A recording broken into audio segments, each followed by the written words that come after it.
Okay, welcome. Welcome, everyone. We are going to go ahead and get started right now. Good evening. Good evening. Welcome to the Department of Toxic Substances Control Exide Public Community Meeting. Our meeting this evening is scheduled tonight from 6 to 8 p.m. We will try to end our meeting on time at 8 p.m. to be respectful of everyone's time. Please note that all of our meeting materials are available in English and Spanish and are accessible at www.dtsc.ca.gov/Exide. Next slide, please. My name is Dion Falk, and I will be the facilitator for our Exide public meeting tonight. I'm a public participation specialist for the Department of Toxic Substances Control on the Exide Cleanup Project.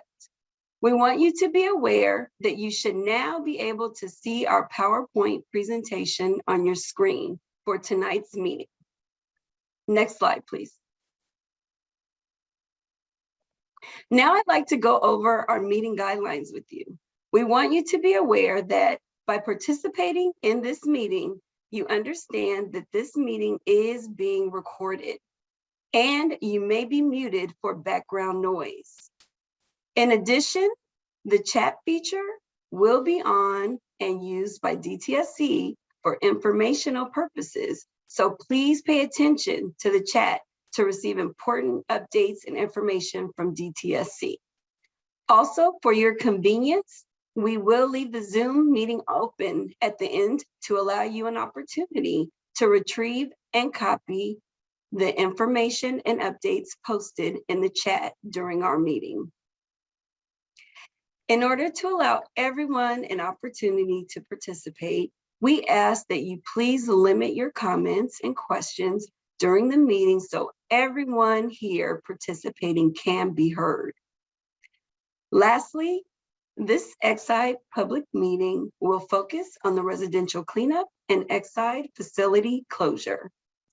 However, if you have other Exide questions, please feel free to call our hotline number. That number is 844-225-3887. Again, our hotline number is 844-225-3887.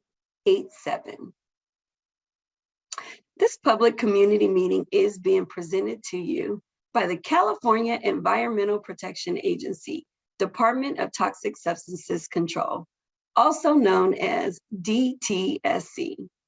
Our mission is to protect California's people and the environment from harmful effects of toxic substances by restoring contaminated resources, enforcing hazardous waste laws, reducing hazardous waste generation, and encouraging the manufacture of chemically safer products. Now, I would like to welcome and introduce our Department of Toxic Substances Control Director, Dr. Meredith Williams. Dr. Williams, welcome. Thank you, Dion, and thank you to all those in attendance tonight. I can see more than 100 people have joined the meeting, and we're always so grateful for everyone taking the time at the end of a long workday to join us.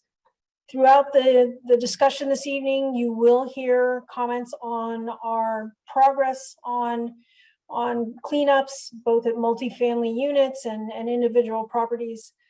And while I'm always encouraged by the progress we're making, I want to take a minute just to say we have such a long way to go.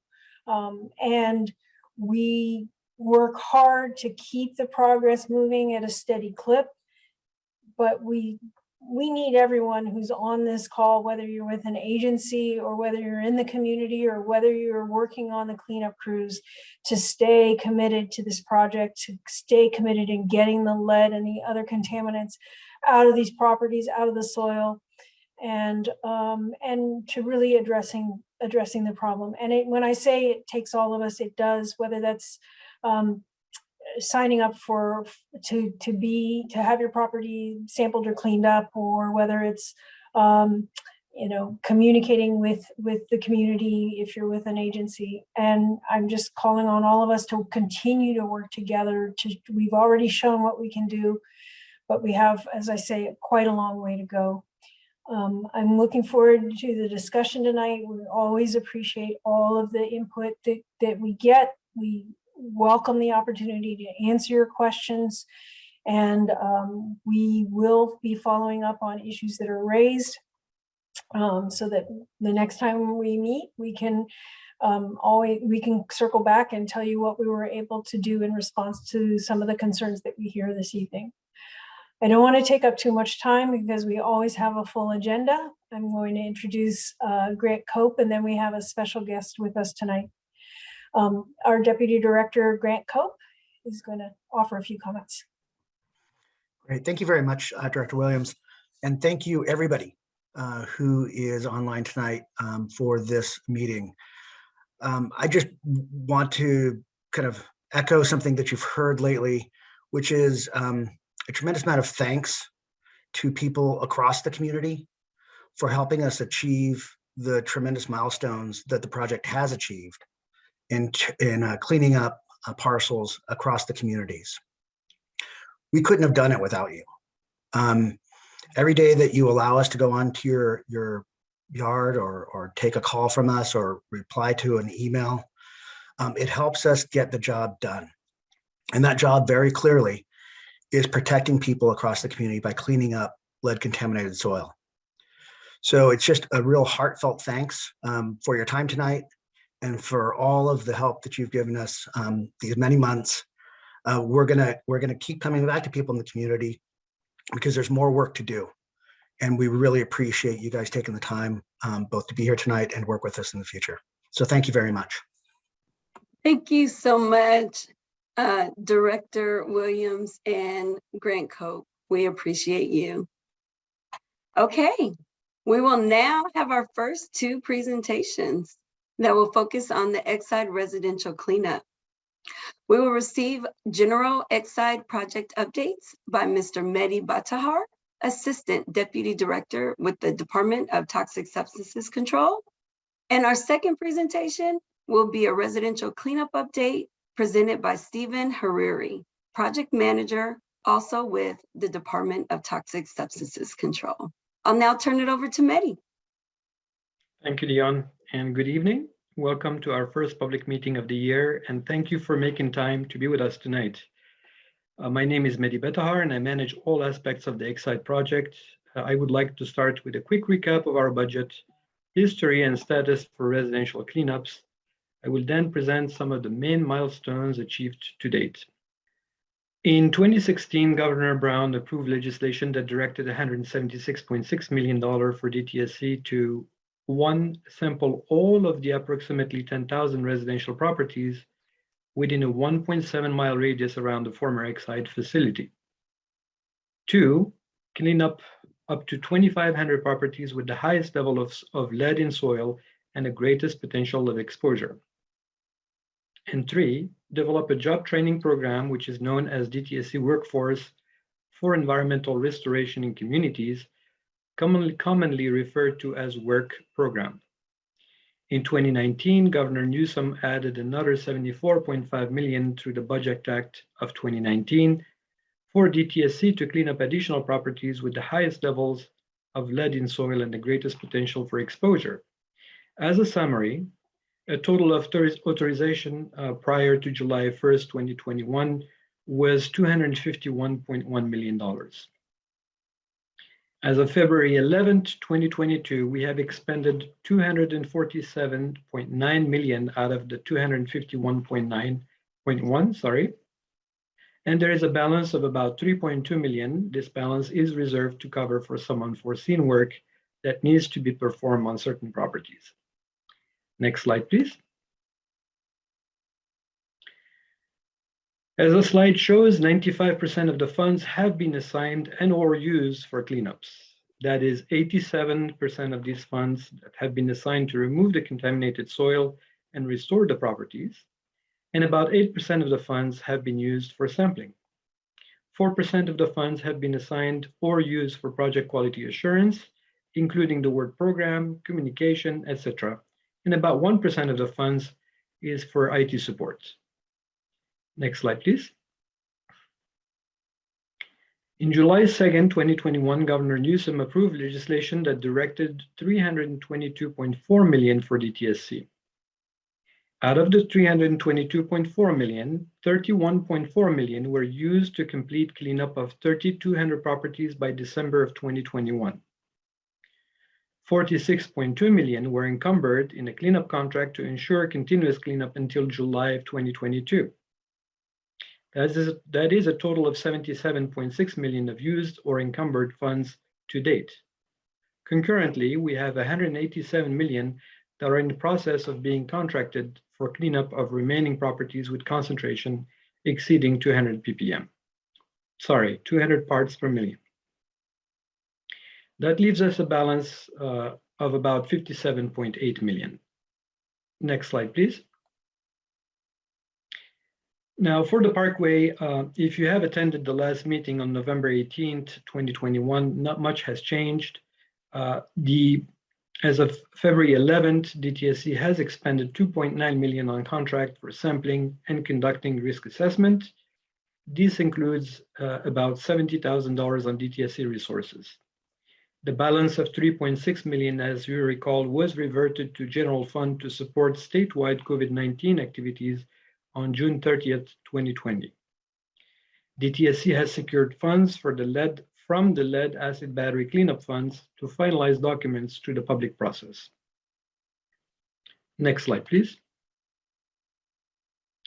Now I will move to some general updates. I have also included follow-ups to our previous ETAG, combined ETAG public meeting held on November 18, 2021. Next slide, please. Regarding the work health and safety, we have already submitted some documents to Dr. Rania Sapti, and we anticipate submitting the remaining documents by February 25th, which is tomorrow. Once Dr. Sapti has a chance to finalize her review of the requested documentation, we will schedule our meeting to discuss how best we can collectively identify any needed improvement with regards to work health and safety. Next slide, please.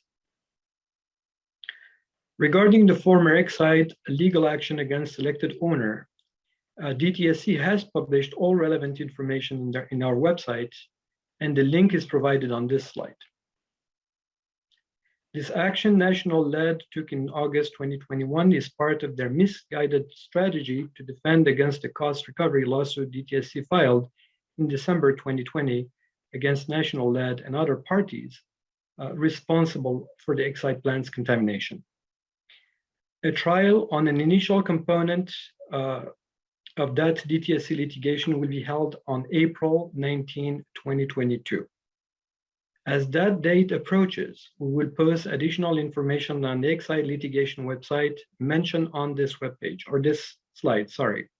Once again, we encourage you to visit our website if you need any information regarding this legal action. Next slide, please. Following up on questions regarding the number of relocation and that was raised during the last public meeting, on the Winewood Garden apartment complex, I'm happy to report that all 1,176 units impacted by the cleanup were contacted. Some of them were contacted up to 3 times.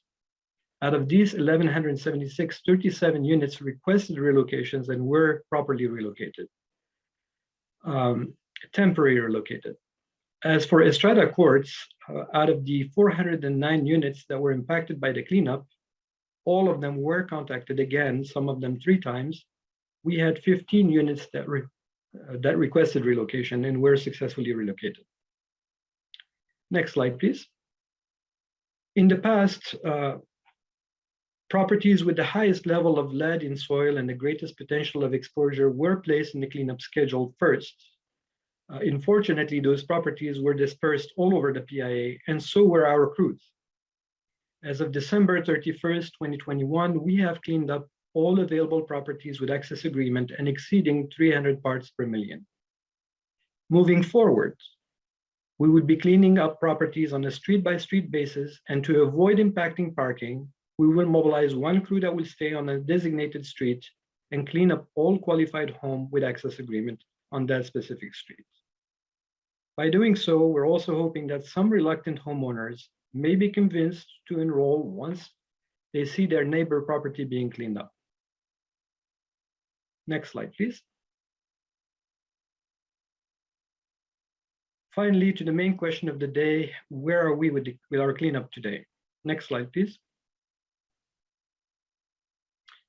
I'm pleased to share that we have exceeded our first target, which was cleaning up 3,200 parcels by December 31st, 2021. As of February 4th, 2022, we have cleaned up 3,390 properties, and we are maintaining 30 active crews in the field. We have completed cleanup of all identified schools, parks, and daycares requiring cleanup, and we are in permanent contact with all the licensing agencies to update our list as needed. Concurrently, we have secured over 1,200 access agreements from the new released list of properties, exceeding a lead concentration of 200 parts per million. Finally, we have secured close to 300 access agreements from the 1,500 properties that were never sampled due to the owner being reluctant to participate in the initial sampling process. Lastly, we have been tracking our contract's compliance with the project labor agreement, and I'm very happy and pleased to report that actuals continue to exceed the hiring goals established in the PLA, as you can see in this chart.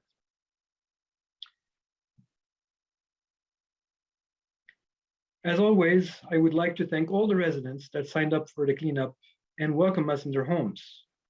My thanks also go to all the field workers. I hope that some of them are hearing us. Many thanks to what they're doing for being there day after day, managing and keeping up this project going. Finally, I will take a moment to introduce Mr. Stephen Hariri, our new project manager for the residential cleanup. Stephen has over 28 years experience in environmental assessment and cleanup, with the last 17 years at DTSC. He's a registered civil engineer with a master's degree in environmental engineering, and he also holds a Juris Doctorate degree. Stephen will bring a wealth of experience to this project, and we're very happy to add him to the Excite team.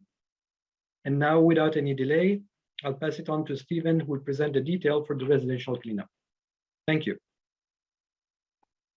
Thank you, Dr. Betahar. Good evening. My name is Stephen Hariri. I am the new project manager for the Excite Residential Cleanup Project. The following slides present a brief update on the current status of the residential cleanup. Next slide, please. As a recap, this map presents the preliminary investigation area where our cleanup efforts are active. The preliminary investigation area includes the 7 jurisdictions outlined. The areas include the cities of Commerce, Los Angeles, Maywood, Bell, Huntington Park, and Vernon, and an unincorporated area in the county of Los Angeles. Next slide, please. This slide presents the 5-step process for the cleanup. It begins with a notification letter to the property owner that their property qualifies for cleanup. Thereafter, the planning phase of the cleanup involves communicating directly with the property owner at least twice before the actual cleanup starts. That includes an initial and pre-construction meeting. Subsequently, the actual physical cleanup efforts commence. Finally, after the cleanup is complete, all documentation related to the cleanup is compiled into a report referred to as the letter of completion. Next slide, please. The next slides provide a brief update on the residential cleanup currently underway. Our previous quarter's efforts were focused on 2 large apartment complexes named the Vinerwood Gardens and Estrada Courts, respectively. Most of the efforts at the apartment complexes are now complete, and the focus is on the individual residences. Next slide, please. The Vinerwood Garden Apartments is an approximately 63-acre site located south of the Interstate 5, Interstate 10, and US Route 60 interchange. The site consists of 6 very large parcels identified here as blocks 1 through 6. These parcels include a total of 339 decision units that qualified for cleanup. These decision units consist mostly of land immediately surrounding individual buildings, but also include large grassy areas, some fenced-in yards, and shared community areas. Pre-confirmation sampling was completed on July 30th, 2021. Actual cleanup work began on August 17th, 2021. As of February 11th, 2022, all 339 decision units have been cleaned up. Next slide, please. Estrada Court apartment complex is comprised of 2 parcels identified here as blocks 1 and 2, totaling approximately 21 acres, located just east of the Vinerwood Gardens apartment complex. Our initial sampling identified 69 decision units within Estrada Courts that qualified for cleanup. These decision units consisted of land immediately surrounding individual apartment buildings, but also include common areas and areas surrounding an on-site school and a daycare center. Pre-construction confirmation sampling was completed on August 13th, 2021.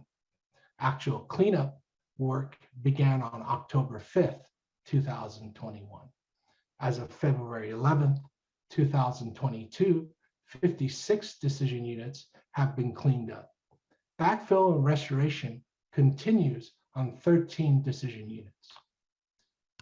This slide presents the residential cleanup progress. The preliminary investigation area includes approximately 10,000 sensitive land use parcels.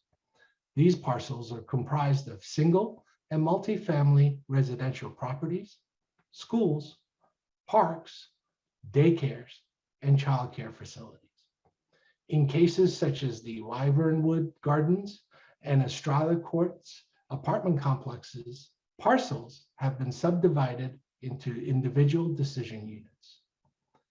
As of February 4th, 2022, approximately 3,390 parcels have been cleaned up. 9,092 parcels or decision units have been sampled, and just over 1,500 parcels in the preliminary investigation area have not been sampled.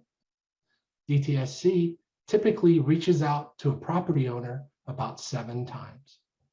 DTSC honors the request of a property owner previously reluctant to participate in the program for sampling and cleanup. Next slide, please. This graph shows the progress of our cleanup efforts from May 2018 through February 2022 of this year. The solid green line shows our steady progress to date, the number of properties cleaned up, and the yellow dotted line shows our projected number of parcels to be cleaned up. DTSC achieved its goal of cleaning up 3,200 properties before December 31st, 2021. The meeting of this goal is a major accomplishment for the community and DTSC's partners. In May and June 2020, cleanup was slowed due to COVID-19 and subsequently due to excessive smoke in the valley from nearby wildfires. The work was purposely slowed down out of concerns for worker health. Next slide, please. This table presents our cleanup efforts for the schools, parks, and daycares in the preliminary investigation area. A total of 31 schools, 16 parks, and 79 daycares have been identified in the preliminary investigation area. Next slide, please. We are also actively building a backlog of properties for cleanup so that the work will continue into 2022 and beyond. We are committed to addressing contaminated soils for those residential properties that qualify for cleanup.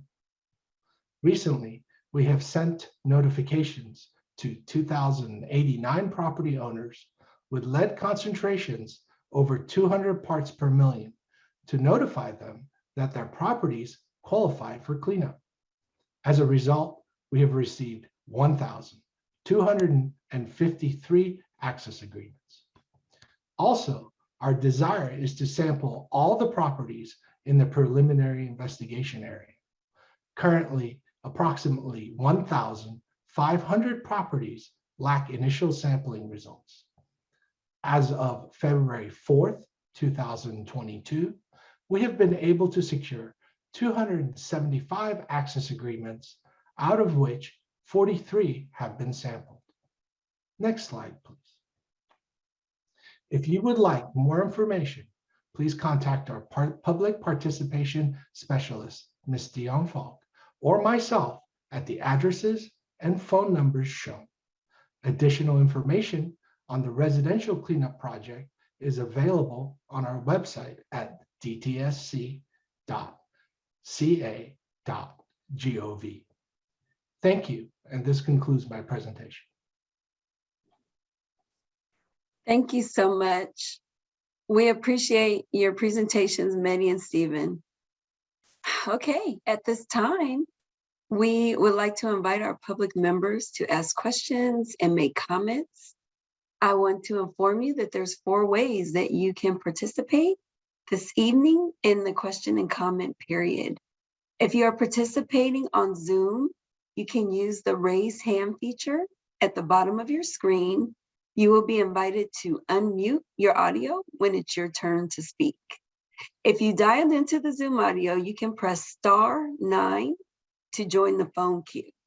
I will say the last 3 digits of your phone number when it's your turn to speak. You can then press *6 to unmute your line. If you would like me to read your questions, click the Q&A feature at the bottom of your screen and type in your question. Please note that the chat feature is being used this evening to share important DTSC information and updates with you, so please keep checking the chat feature as we move forward with our questions and comments. Lastly, if you called into our Spanish language line, our Spanish interpreter will ask your questions for you. With that, I'd now like to start taking your questions. So I'm going to go to our attendees, and I'm going to see if I have any raised hands. And I do. I would like to invite the person that has the last 3 digits ending in 4442 to go ahead and unmute your line and ask your question.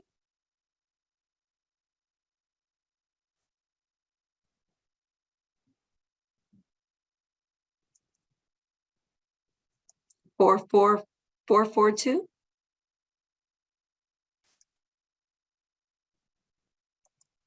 Press *6 to unmute.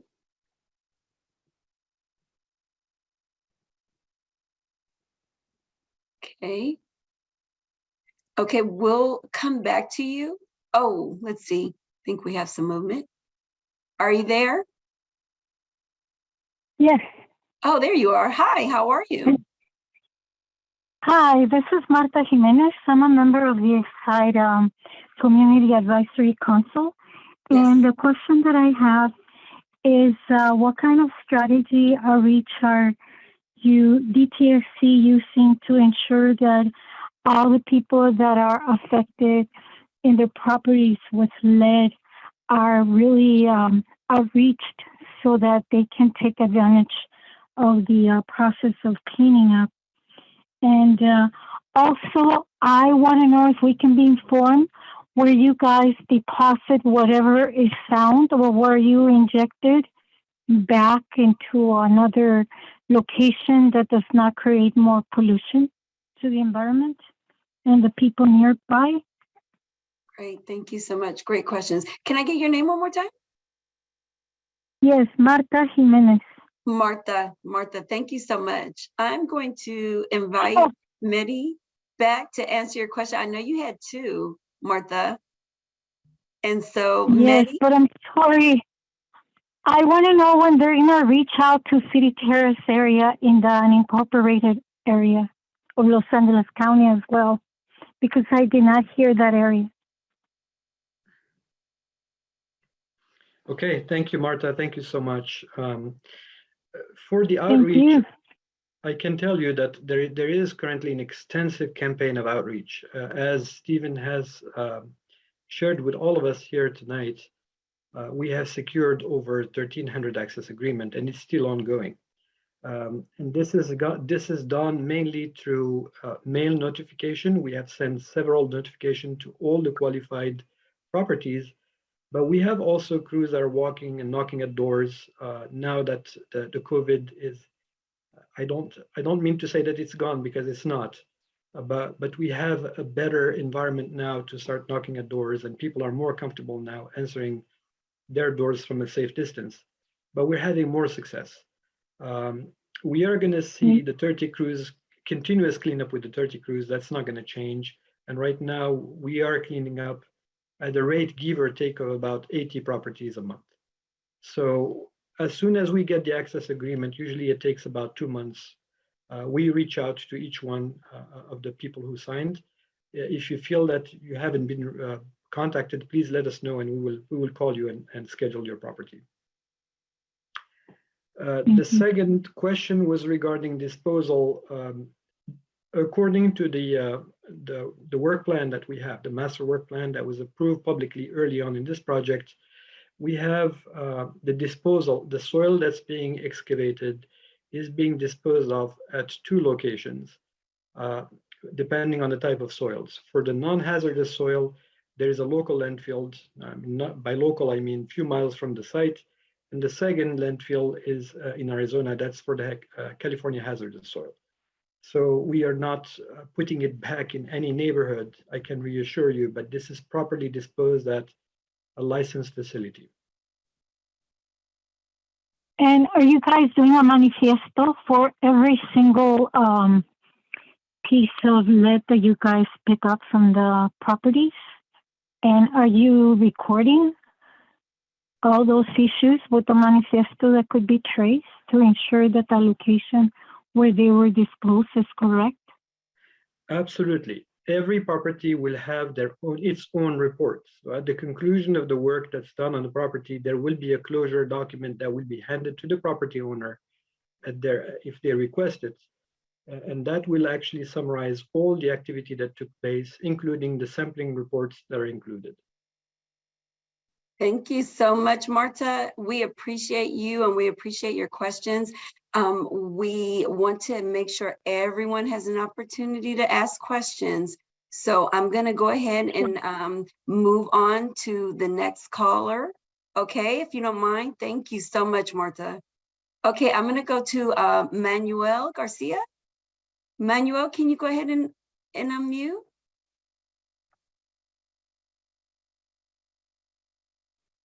Manuel?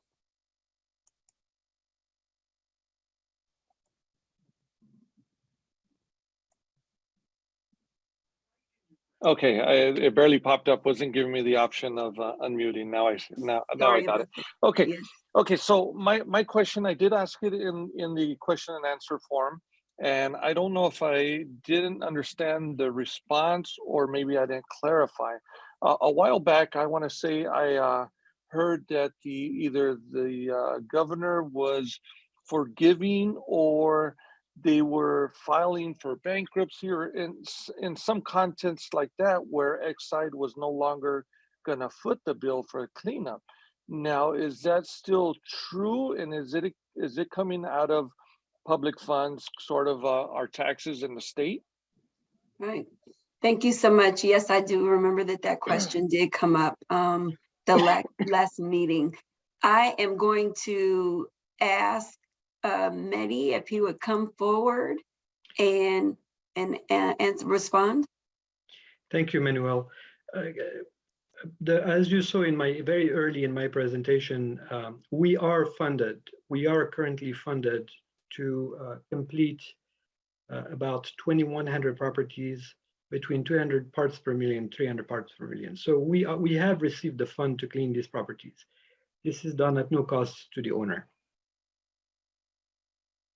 Thank you so much, Mehdi.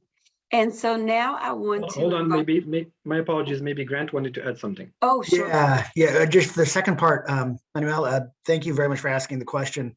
I think the second part of your question was, so Exide bankruptcy, who's going to be paying? The state is currently pursuing responsible parties to recover costs that we've expended cleaning up properties to protect the people who live in those on those parcels. So yes, public funds are being used, and the state is using every tool in its toolbox, every legal authority it has to go after the responsible parties to recover those costs. Thank you so much, Grant. Okay, we are going to move on. I'm going to invite the caller that has the last 3 digits ending in 551 to unmute your line and go ahead and ask your question. And your last 3 numbers are 551.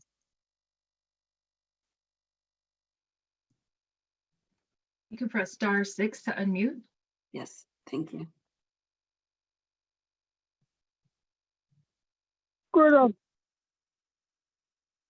Are you there?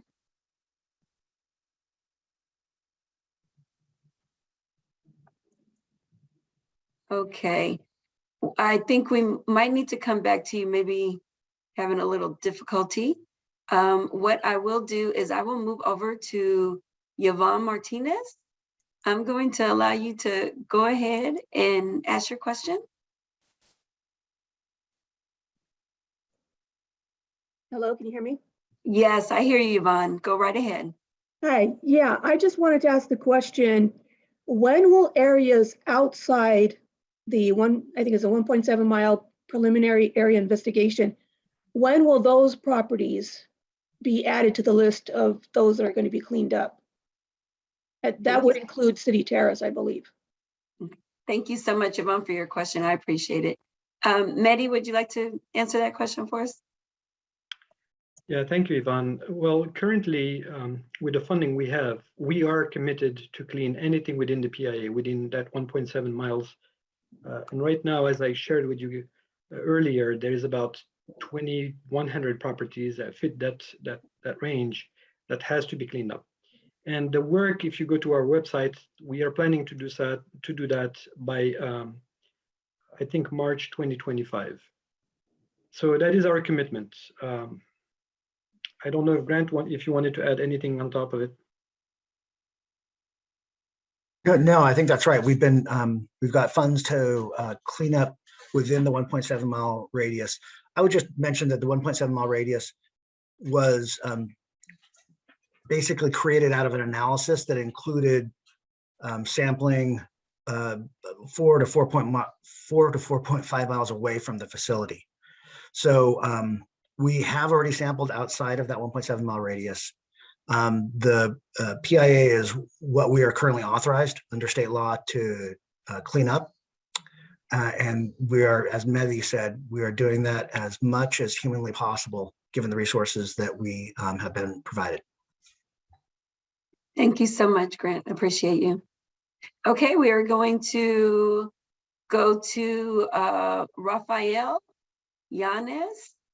I would like for you to go ahead and unmute your line and ask your question. Rafael? Hi, everyone. Can you hear me okay? Yes, we hear you fine. Go right ahead. So real quick, I did hear you guys are cleaning properties down to the 300 part per million mark. I thought I heard in the meeting it was supposed to have been 200 parts per million now. Can I get some clarification in that? Yes, you can. Yes, ahead. Rafael. With the new funds received in July, the qualification concentration moved down from 300 parts per million to 200 parts per million. So moving forward, any property that is exceeding 200 parts per million would qualify for cleanup. Thank you so much, Mehdi. And now we're going to move over to Victor Amaya. Victor, feel free to go ahead and unmute your line and ask your question. Yeah, I'm sorry. Yes, the question that I have is, by any chance, if we can get a little kind of like to visualize a description of the cleanup, what it is it cover the cleanup, cover also the removal of the paint, the lead paint, because a lot of those houses has that issue. That's my question. Thank you so much, Victor. I will tell you, Mehdi, yes, please answer. Feel free to answer. Thank you. Thank you, Dion. Thank you. Mhm. And thank you, Victor. Currently, the County of Los Angeles has a program that includes assessment of the lead-based paint and cleanup in certain cases. I don't know if we can find a number, but we'll try. I think there is something on our website. I am pretty sure that we have that information on our website. But regardless, what we do for our job is we clean up the soil. And you were asking, if I'm not mistaken, what does it involve? So we do remove the soil that's contaminated, we replace it by clean certified soil, and we restore the property to its original condition. Thank you so much. And I will ask our DTSC team if they can locate the contact information for the paint program with LA County and post it in the chat. If you are able to do that, we would appreciate it. I am going to go to Adelmis Viquero. If you can go ahead and unmute your line. Hi, thank you. Hi. I was just wondering if there is going to be any presentation on the facility cleanup. I have a couple questions about that, so I'm not sure if I should ask them now or wait till then. Yes, thank you so much, Adelmis. Yes, we will have presentations on the facility, the closure, facility closure.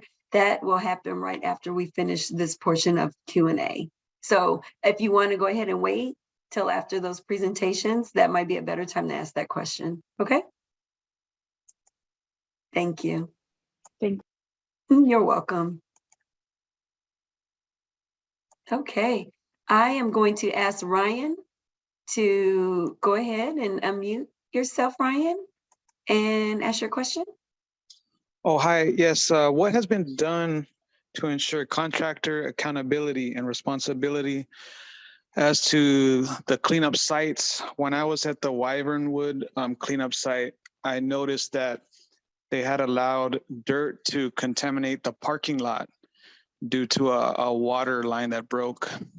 And they left without cleaning up the parking lot. There was dirt all over the parking lot, which is a high foot traffic area. So my question is, what has been done as far as contractor accountability? Thank you so much for that, Ryan. Appreciate you. Mehdi, you want to go ahead and respond? Yeah, thank you, Ryan. And this question came during our last public meeting, and I had a chance to follow up on this issue. Again, I will reiterate it because it's important. The line that broke was broken outside the area of excavation. These are old lines, and we have found many of them that broke because of their old age. Regardless, the soil that was displaced through that incident was clean soil, not contaminated soil. This is a very important correction because I've heard some people saying this was contaminated. It was not. This is all clean soil that was actually washed out by a line that broke down.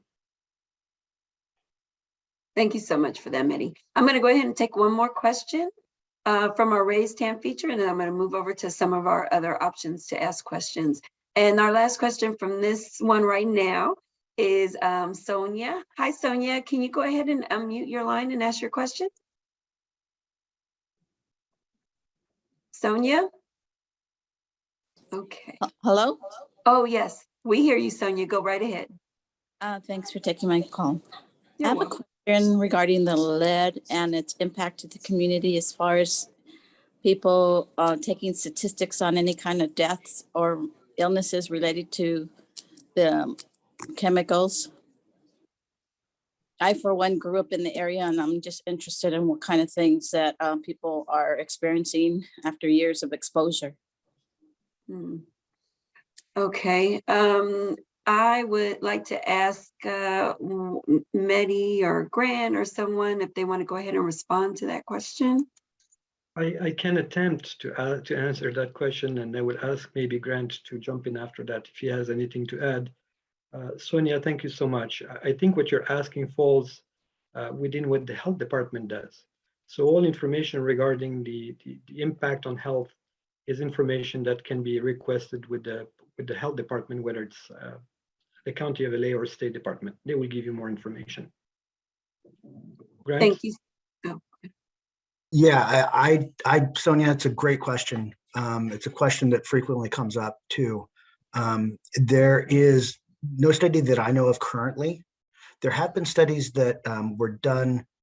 For example, one was done on babies' teeth in the past, and that's because lead, when it gets into the body can store it in place of calcium. So there have been some studies done on just the impact of lead, for example. But I think what you're talking about is something a little more, what's the impact on actual physical health? And I don't know that. We do know that obviously many of the communities around the facility are environmental justice communities. They're vulnerable communities, overburdened by pollution.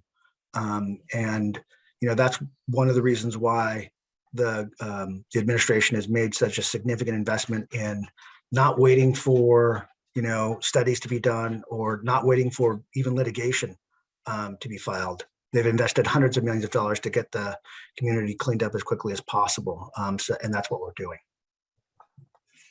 Thank you so much, Grant and Medi. Thank you, appreciate it. I'm going to move over to our Q&A feature, and I'm going to address a few questions that's in our Q&A. The first one is, how long do you estimate that the soil had been polluted? I have lived in Estrada Courts for 36 years as a child and adult. What are the effects of long-term exposure? And I would like to see if someone is able to, Medi or Grant, address that question. Yeah, thank you for your question. And this is a hard question. This is why we are rushing and cleaning up these properties, and we're doing this work as quickly as possible. As you guys saw, we're not even wasting a day. There is impact that has an impact on health, obviously, and Grant has stated that some of it is known, some is probably not known, but we know that the lead impacts the nervous system. That's at least the primary consequence of exposure to lead. But I don't know what to say beyond this. We are here to make sure that we complete the cleanup at the earliest as possible. And in fact, if you're living in Estrada Court, that's for me a way to immediately talk about that property. We started it, I believe, in August, and here we are almost close to finalizing the cleanup on that property. The whole property, in fact, the whole environmental cleanup on the Estrada Courts will be completed by end of February.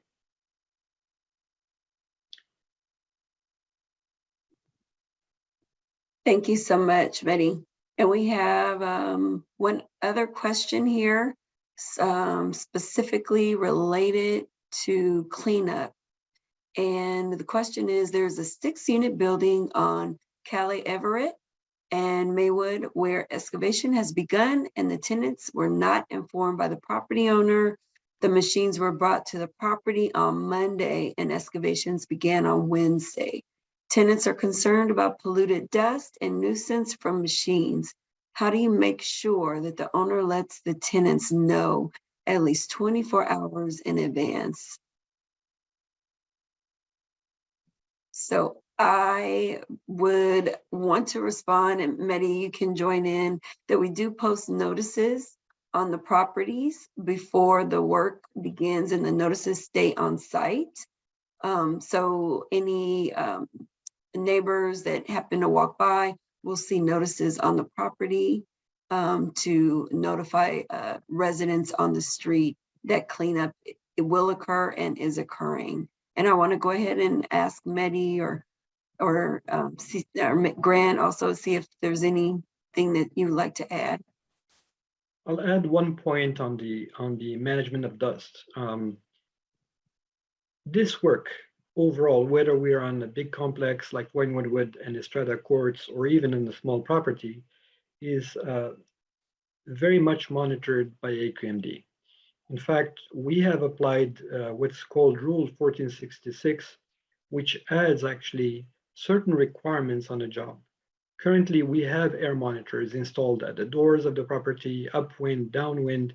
We monitor that dust almost continuously, and we mitigate that dust using water. So you can see, if you have walked next to one of these jobs, you can see that the workers are spraying water to make sure that the dust is fully controlled. And like I said, we do have monitors on these properties to make sure that we are not having any exceedance or any dust for that matter. Thank you so much, Medi. And right now I'd like to go to our Spanish Bridge line. Teresa, can you please check and see if we have any questions on our Spanish Bridge line? And I'll take a moment and pause and just see if we have any questions there. Teresa?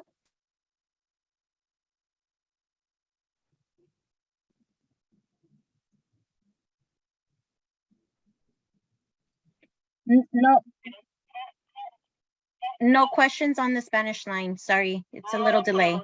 Oh, okay, no problem. I just wanted to make sure you heard me here or there. Okay, thank you so much.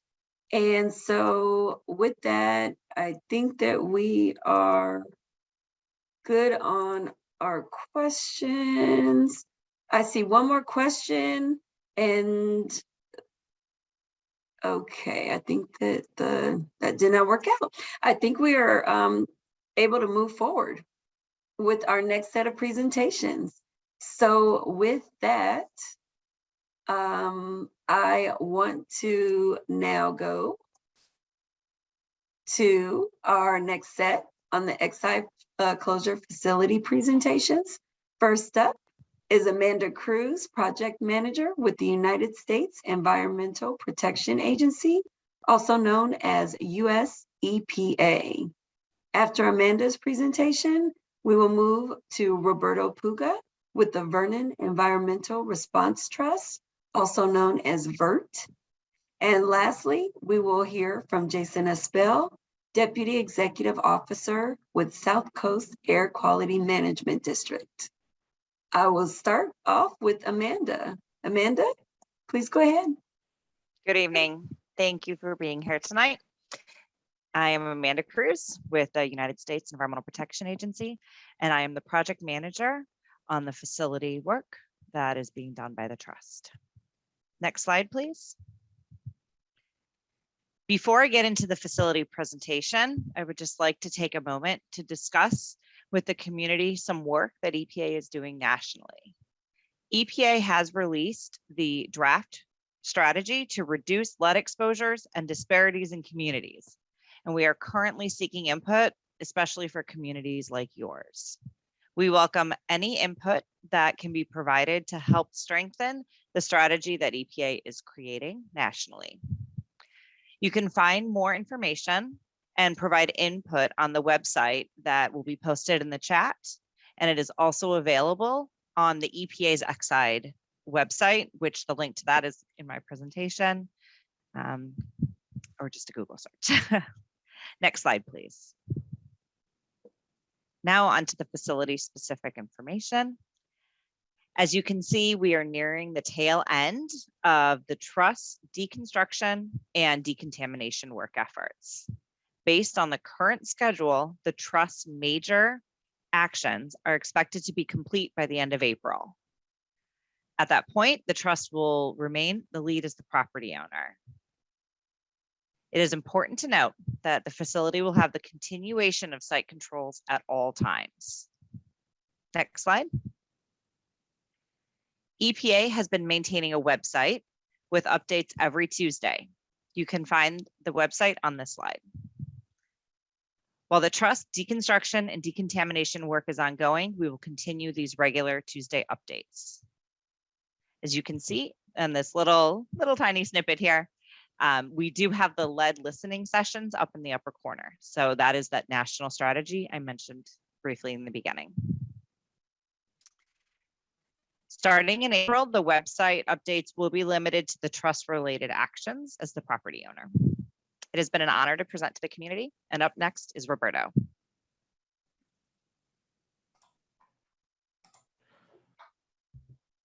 Great. Well, thank you very much, Amanda. Good evening, everyone.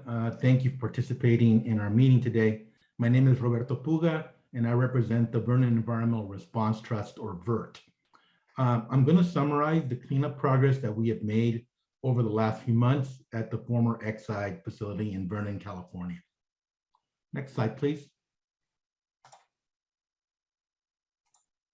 So in our presentation this evening, we will be going through the work progress at the site, which I'm glad to say has been very good.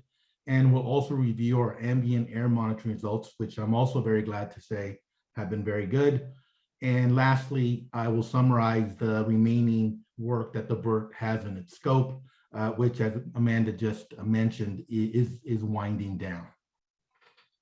Next slide. So as I have in previous public meetings, I'm going to show a progression of site photos that lay out the work progress at the facility.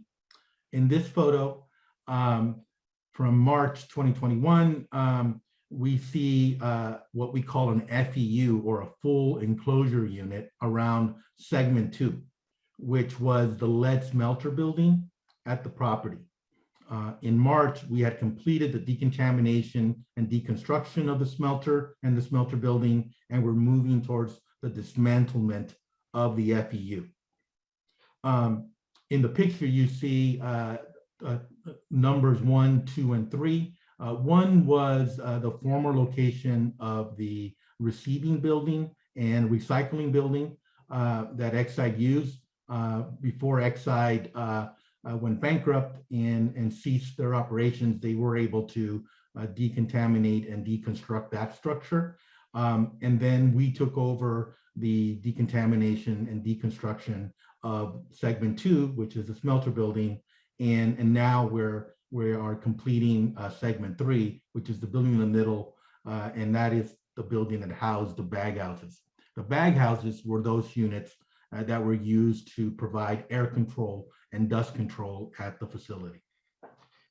Next slide, please. So in May 2021, you see the bare scaffolding of the segment 2 FEU and the beginnings of the scaffolding for the segment 3 FEU. You can also see where in the location of the former smelter building, the ground has now been covered by asphalt paving. So, after we complete the decontamination and deconstruction of each of the industrial buildings, we make sure to pave over the ground to make sure that there's no access to potentially contaminated soils beneath the buildings. Next slide, please. By the end of June 2021, segment 2 FEU was completely dismantled. And then significant progress had been made at this point on the segment 3 FEU scaffolding. And then before we completed the construction of the FEU for segment 3, the 6 stacks that are shown poking through the roof of that particular building were removed following a work plan that had been approved by South Coast Air Quality Management District. Next slide, please. And then in November 2021, segment 3 FEU had been completed and was fully operational. By this time, a great deal of progress had been made in that building in the decontamination and deconstruction of the bag house building. And we'll show you some photos of that in the coming slides. Next slide, please. So here in September 2021, we see the interior of segment 3. The pipe work and the girders all supported the baghouse building. There was baghouses units. There were 6 baghouse units in this building. You can see them partially deconstructed in this photograph. You can also see how the floor is wet, as you know, in addition to the protection afforded by the FEU, we also wet down the work inside the building to control dust and be protective of our workers. Next slide, please. And then in November 2021, you can see that that most of the baghouse equipment in segment 3 had been dismantled. The crews are beginning the decontamination and deconstruction of the building walls and roof. Next slide. And here you see the interior in February. This is at the beginning of this month. So the structure you see here in this photograph, it's just the FEU. The building is actually completely gone. So the segment 3 baghouses and the building itself are all gone, including all their contacts. And the crews are working on cleaning the interior of the FEU and preparing the floor for paving. And so since this picture was taken, we had continued with preparation for paving, and the paving is scheduled to be completed next week. So, you know, we're glad to present or to announce that, you know, the 3 major regulated industrial units at the site, you know, the receiving and recycling building, which was segment 1, the smelter building itself, which was segment 2, and the baghouse building, which is segment 3, are all decontaminated and deconstructed, and then and all of their contents and the units inside have been appropriately either disposed of or recycled. So that, I think, is a cause for some celebration. Next slide, please. And you're there already. So our ambient air results for lead have been very good since mid-June of 2021, when we corrected a dust issue that occurred during the dismantlement of the segment 2 FEU. You know, we went over that in some length in previous public meetings. You know, our monitoring results since then have been uniformly very good, and we will strive to continue that success. Next slide, please. And then this slide shows our arsenic ambient air results, which have been uniformly good since the beginning of the VERT's tenure at the facility. And, you know, we take great pains to make sure that we meet our ambient air standards. You know, these current measures, which are in use in operation during our work at segment 3, you know, these measures include the perimeter ambient air monitoring stations. There are 5 of them located around the facility perimeter, the FEU, or the full enclosure unit itself. We have negative pressure sensors, you know, within the FEU to make sure that the negative air pressure within the FEU is at the permit limits. And we, as we said before, we water the work, you know, both inside the FEU, and we also have perimeter misting and watering when we do work outside.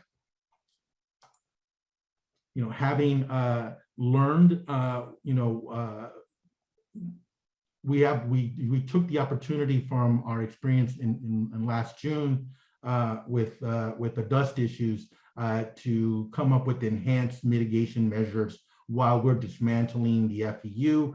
And, you know, these enhanced measures will be used appropriately during the dismantlement of the segment 3 FEU. You know, they include wind screens, water cannons, you know, in elevated man baskets, and then both perimeter and mobile water misters to help with dust control. Next slide. And so, as Amanda said, we just have a few items left to complete in the VERT scope. They include the completion of the pavement of segment 3, the decontamination and deconstruction of the turret baghouse units, which are in a different building, the finished lead warehouse, and then the dismantlement of the segment 3 FEU. Once that work is completed, which we are expecting to be done by the end of April 2022, once that work has been completed, the VERT will become an administrative entity, and then the site cleanup will be continued and undertaken by our friends at DTSC. Thank you very much for your participation this evening, and I'm very glad to have had the opportunity to work on this very challenging project, which is very close to the community in which I grew up. So with that, let me please introduce Mr. Jason Aspel with the South Coast Air Quality Management District. Thank you very much, Roberto. I'm Jason Aspel. I'm a Deputy Executive Officer over the Engineering and Permitting Division at South Coast AQMD. I will be providing a very brief update on our activities in relation to the Exide site. I will cover the compliance, monitoring, and permitting aspects of our program. So our inspectors continue to monitor and inspect the site for compliance with our Rule 1420.1 that looks at the secondary lead smelters, as well as the site's Title V federal operating permit. Rather than dive too much into the recent ambient air monitoring results, I'll just confirm what Roberto said is recent readings for lead and arsenic have remained compliant since our prior update, and continue to meet the requirements of our rule permit. In terms of compliance activities, inspectors continue to respond to notifications from the site, but on January 19th, AQMD was informed by VERT that there was a hole observed in the FAU, full enclosure unit, the FAU.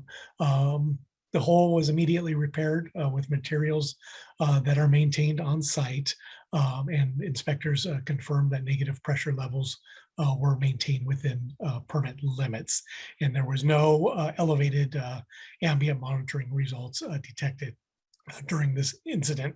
So these incidents have happened before, and inspectors have inspected them, but the importance of the negative pressure requirements are that all the air continues to go into the enclosure and out through filters that control any dust that may occur.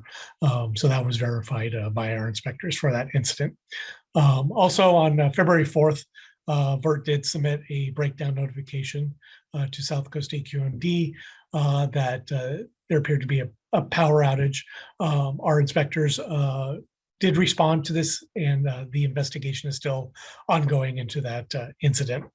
I'll mention that in regards to the residential cleanup, our inspectors do enforce our Rule 1466 that Mehdi discussed. We continue to perform unannounced inspections of those activities, and those activities are required to be notified to us, but there's no significant compliance updates in regards to the residential cleanup. For our monitoring activities, I have indicated in the past that AQMD has historically operated 3 other ambient air monitors in addition to the 5 monitors required to be operated by VERT and Exide previous to VERT. Those were installed as a compliance and quality control component for the operations at Exide. Since the trust had taken over operation of the site, readings had been extremely consistent between our monitors and VERT's monitors. And for resource considerations, our AQMD approached EPA with a system modification request to reduce the operation of our 3 monitors. This was for the ATSF monitor in the rail yard to the north of the facility.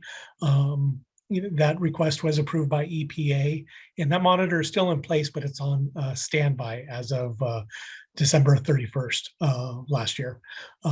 We have the 2 other monitors, one across the street to the east at Rerig Pacific.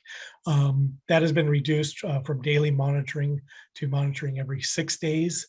And then we also have a monitor side by side with Bert's monitor on the west side of the facility. That is the mid monitor. And that is currently on standby operation, but is still in place.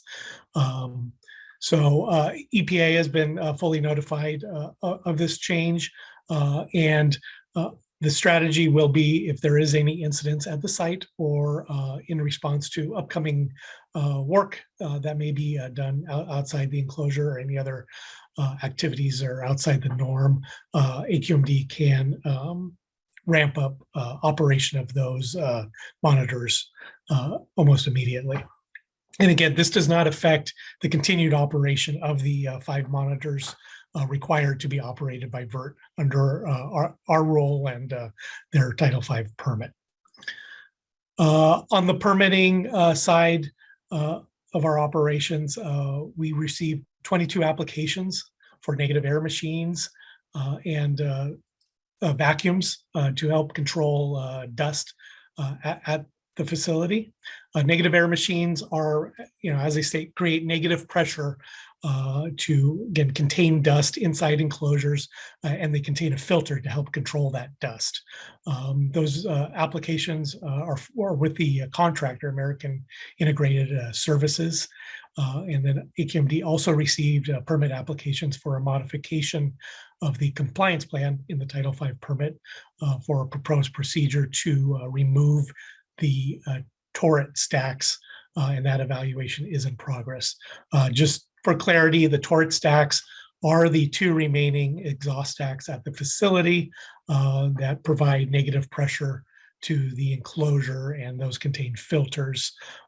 So as those are brought offline, the stacks need to come down, and they will be following a procedure that will be in the permit. So as I stated, AQMD will ramp up the operation of ambient monitors, our own ambient monitors, in response to different events that may happen outside of the enclosure. So we're including this in the proposed permit requirements for the turret stack removal. And then expanding on the proposed use of these negative air machines is, as the air pollution control systems come offline, is these will be used to continue to make sure that the remediation work is done in a controlled fashion, and all that dust goes through filters that are equivalent efficiency at capturing that dust. So that concludes my update. Thank you. Thank you so much for your presentations, Amanda Cruz, Roberto Puga, and Jason Espel. And we have had a little bit of technical difficulty with the slides on our webpage. So I'm hoping that they have been posted this evening. If not, they will definitely be up on our webpage by tomorrow. So please check again. If for some reason you don't see them there tonight, we will make sure that they are there tomorrow. At this time, we would like to invite our public members to ask more questions of our second set of presenters. There are 4 ways that you can participate. Again, if you are participating on Zoom, you can use the raised hand feature at the bottom of your screen. You will be invited to unmute your audio when it's your turn to speak. If you are on your phone and called in, you can press *9 to join the phone queue. I will say the last 3 digits of your phone number when it's your turn to speak. You can then press *6 to unmute your line. If you would like to use the Q&A feature, Click the tab at the bottom of your screen and type in your comment. And also remember that we are posting on our chat feature. So please continue to check for information and updates. Our DTSC staff is hard at work making sure they respond to your questions and post website addresses and contact information. So please continue to check throughout this meeting. Lastly, if you called in on our Spanish line and would like to ask a question, our Spanish interpreter will be available to ask your questions and present those to me so they can be answered. At this time, I would now like to go ahead and start taking your questions. I am going to go back to our raised hand feature, and I see a few raised hands there. I am going to ask Rafael Yanez to go ahead and unmute your line and ask your question. Thank you. You're welcome. So in regards to the cleanup of the actual Exide battery site, it's my understanding that the cleanup effort was just to dismantle the building and not the soil below. In one of the Exide closing reports, there were several boring logs taken showing high levels of lead in the soil, as well as in the sampling wells that showed, water contamination. And the concern is with the cleanup efforts closing in April and the site only going just to the basement level of the facility, what's going to happen to the soil underneath the plant, which is highly contaminated with lead? Are the new prospective owners or buyers, I should say, that were initially looking to procure the property, are they still around or have they gone away? And are they going to clean up the soil that's below the site? Because as we know, again, there's a lot of contamination down below the site, which the concern is leaching into the groundwater, where we have companies like Cal Water, Huntington Park, all the Maywood Mutual water districts. They pump that groundwater, even though their pumps are supposedly lower. But as we know, that we all know that we live in the area, our water is very bad with other contaminants like manganese, which continue to, turn our faucets and fixtures brown.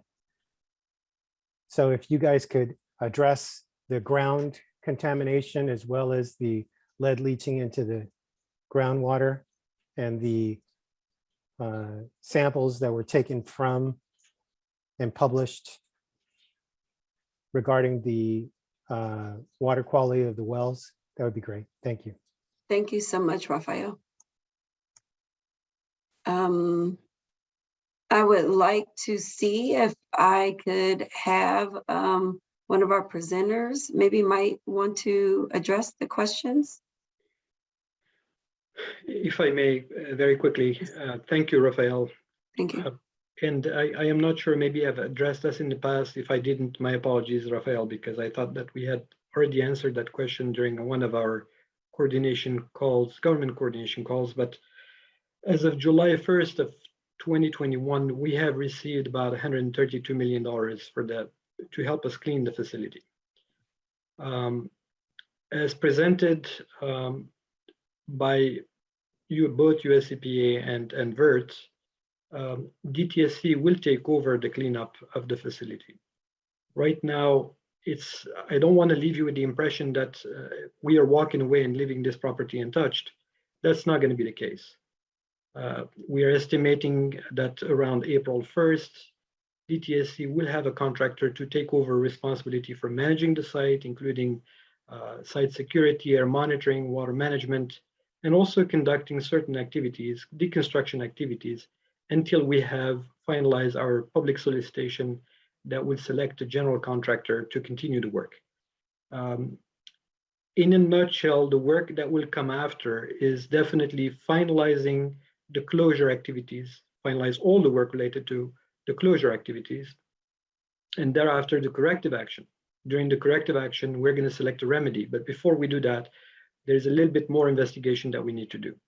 So the borings that you requested and looked at, I suggest that's the first step, but we need to better define the size of the impact, and then we can select a remedy, and we will move forward with the cleanup after that as part of the corrective action. Thank you so much, Mehdi. I appreciate that. I'm going to move over to Adelmis Vaquero. Adelmis? Hi, yes. Hi, yes, go ahead. I have two questions. The first is, what are you going to do? What is DTSC going to do to ensure that you have a quality contractor that will, ensure that there are no further releases from the facility, whether it's like water or air, because there has been releases before, and other contractors that have been procured for the residential cleanup have not been of quality, and have actually left the community in worse shape at times. And so what parameters are you all going to put to make sure that there is a quality contractor there?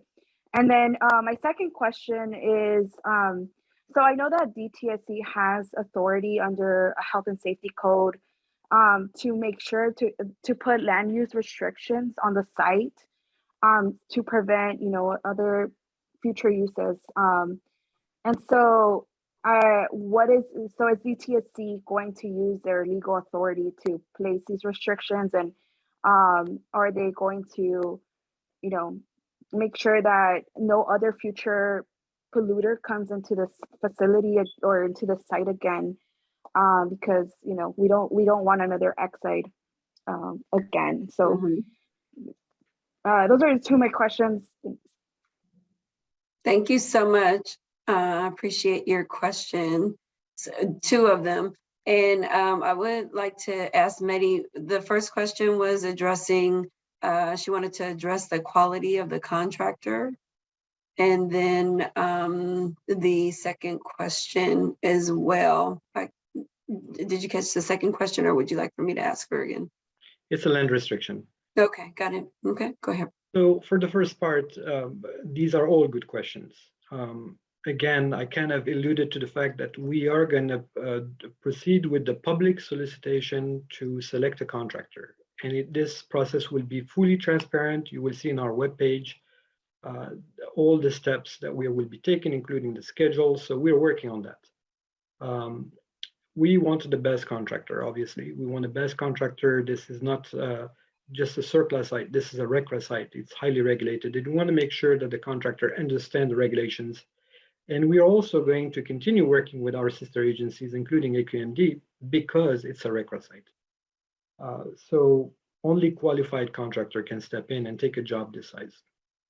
That's for the first part. For the second, I cannot go in length discussing the land use restriction. I can only say that the city of Vernon has the site zoned as industrial/commercial. And so is there going to be a restriction? I would say yes, by default, because it's not residential, right? But if Grant wants to add something on that, I would be happy with that. No, I think that's a really good summary. I can't add anything. Great, thank you both so much. Appreciate it. We are going to go to our next caller. The last three digits of the phone number is 831. Again, the last three digits of the number is 831. Please go ahead and unmute your line. You can press *6.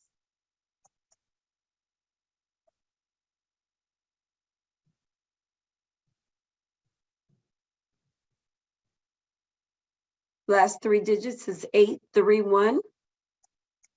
You can go ahead and unmute your line by pressing *6. Okay, I'm going to move on to the next caller. The last 3 digits of the phone number is 551. Please go ahead and unmute your line, 551.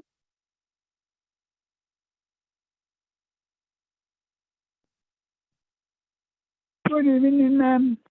Yes, we can hear you. Go right ahead. Good evening. My question is, I live in a Strata Coast housing project, but after the project is finished, can we get a compromise with Strata Coast with Housing Authority and the water district so people stop wasting water on the new lawn? Because actually people are watering the streets, but nobody is accountable. And as you might know, we have a 22-year drought. Is it possible to get a compromise between those 2 agencies? Mhm. Thank you so much. Is it possible? So I think I Thank understand. you. Thank you. We appreciate your question. Thank you. And I believe that the question was, are we able to minimize the use of water in the streets because we are in a drought? And so I guess our caller wants to know if we are being conscious of the drought. And if you want to go ahead and address that, Mehdi? Yeah, and thank you for the question. Yes, we are very conscious, but at the same time, we want to ensure that people are not exposed to any type of dust, especially during the remediation process. So it's a little bit of a trade-off. Right now, we use that water to mitigate and control any type of dust that contains lead. So people, especially the young population, is not affected by our activities. But at the same time, yes, everybody is we will be extra cautious in the future. If you see that we're overusing the water, I'd be happy to discuss it internally with our team. But yes, we should be all responsible with the use of water. Thank you so much for that, Mehdi. We're going to go to a line, looks like the last 3 digits are 189.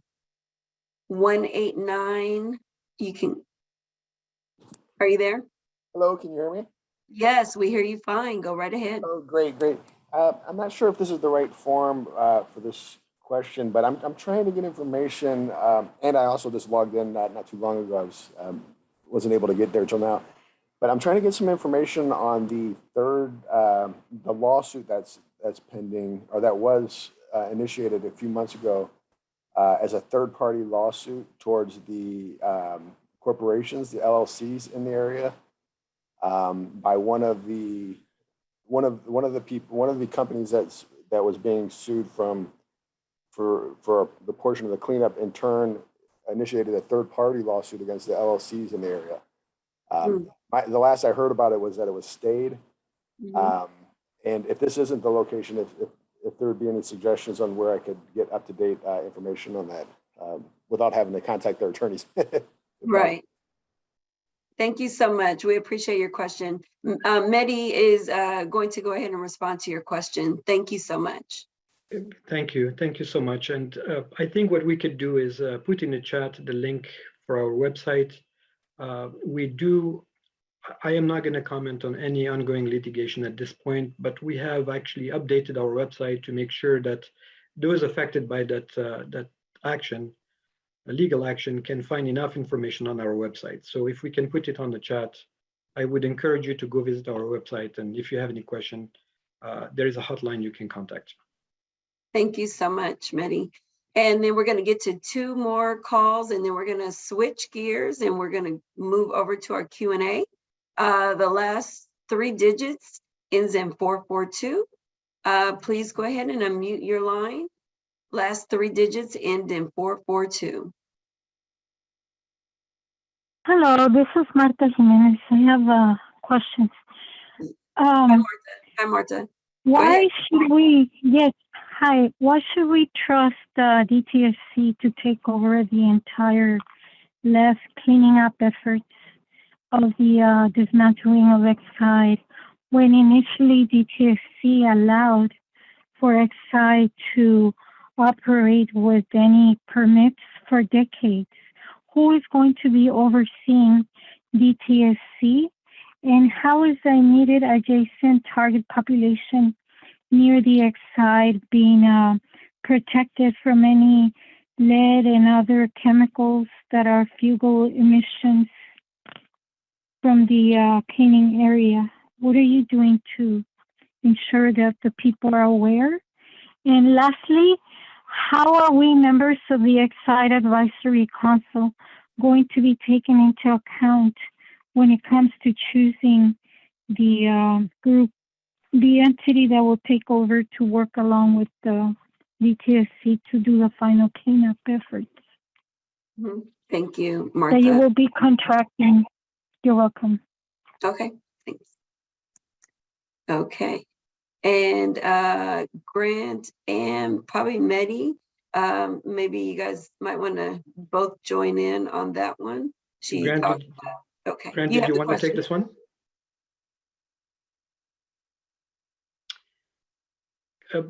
I can start. I can take the first stab by saying that we are going to continue working with US EPA on this project. So not much is going to change on that part. There are partners. And in fact, we're working right now with them, efficiently working with them on the transition.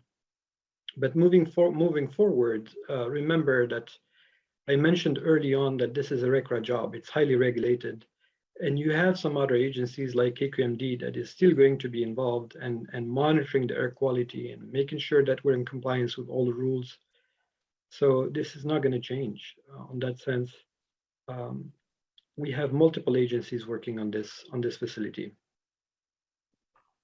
Yeah, that's spot on, Mehdi. The only thing that I would add is that our mission is to get work done in the community and at the site.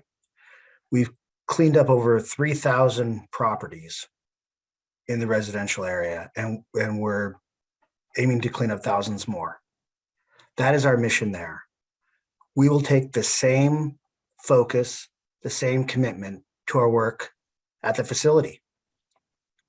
We will use the resources that have been provided to us. We will include the public in the work that we do. And we will work every day to achieve our mission of protecting public health by cleaning up the contamination at that heavily contaminated facility. I'm not asking you to trust us. I am saying that we've demonstrated over the last couple of years that we are focused like a laser on cleaning up properties and protecting the community with the resources that we have. Thank you so much for that, Grant and Medi. And then Jason Espel wanted to join in on that response. Yes, thank you very much for the question. I'll reiterate what Mehdi said is South Coast AQMD's rules will still be in effect after this transfer.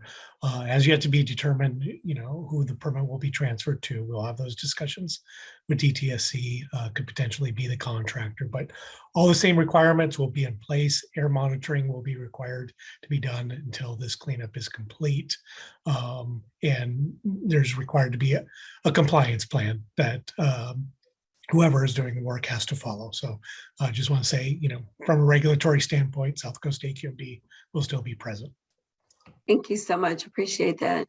We're going to move over, take a couple more, and then I'll move over to Q&A. We have the name says calling user 1. Calling user 1. Go ahead and unmute and ask your question. Yes, thank you very much. I came in a little late.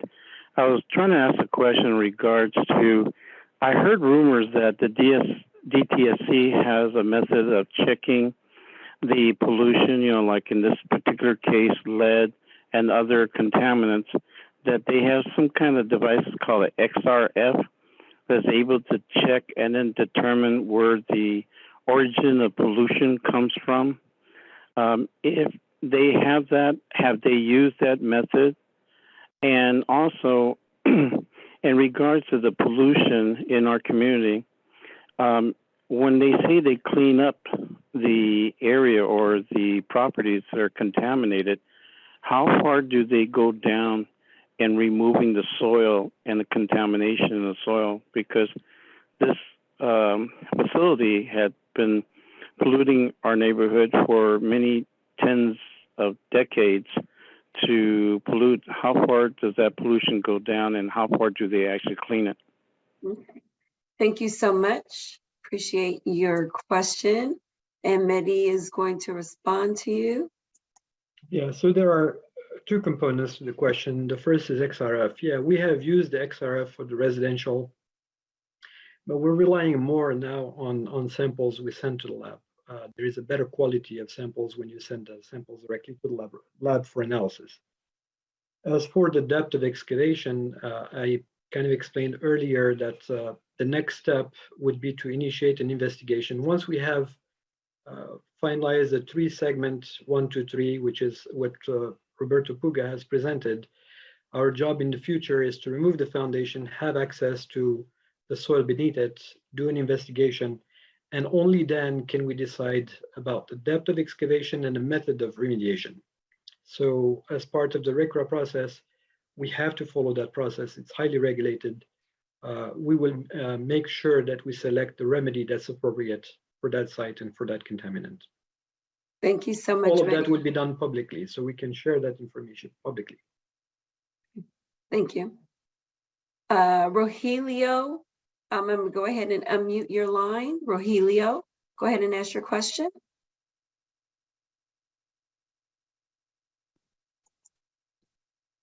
Rogelio? Okay.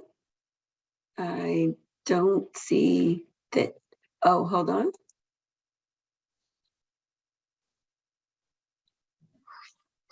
Rogelio? Rogelio? Hello? Hi, Rogelio, you can go right ahead. Ask your question. Well, I know when we started when this program started, there was supposed to be community workers. I mean, people from the community going out and looking at and making sure everything was being done proper. I haven't seen that happen. And I also wanted to say that the community workers that have been hired for the project, a lot of us have, are grateful for this job and the opportunity. And I'd like to see more community members get hired and put on. Thank you so much for that comment, Rogelio. I don't know if Mehdi wants to kind of give any kind of update on our community worker program, our work program. Oh, you're muted, Mehdi. Yeah, thank you. You're welcome. Thank you for the comment. We are also happy to have community members contribute into the work program. I know that you guys are doing a fantastic job, and we have committed to keeping all the work graduates with us as long as this project is ongoing. Okay, thank you so much, Mehdi. I'm moving over to the Q&A feature, and I do have I think it is a comment by Venezia. It reads, in regards to the USC article Laura Castillo posted, it was shown communities with the highest soil lead levels also had the highest lead levels in children's teeth. How many studies investigating the impacts of lead exposure does DTSC need to see until you finally clean all homes that have been contaminated? The urgency is evident, and this isn't a rhetorical question. I would like to see if Mehdi or Grant would like to respond to this question at all. Yeah, absolutely. It is a very serious question. The response equally so.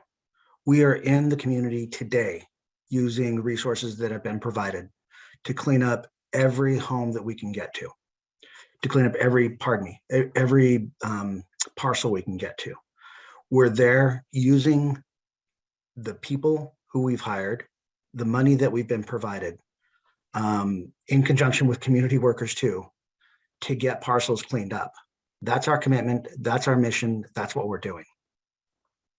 Thank you so much for the grant. And our next question on the Q&A is, does the Title V permit end with the decommissioning of remaining processing facilities? Is anyone able? It looks like Jason Espel wants to come on and answer that question. Yes, so the facility is currently operating under a Title V permit that just got renewed for another 5-year term. The compliance plan under our Rule 1420.1 is included under that Title V permit, but our rule will cease to be applicable to the activities once it's closed out by DTSC. So, we'll work with DTSC regarding that, but both of those will be in play until, remediation activities are completed. Thank you so much. Appreciate you, Jason. And we have a question in Spanish.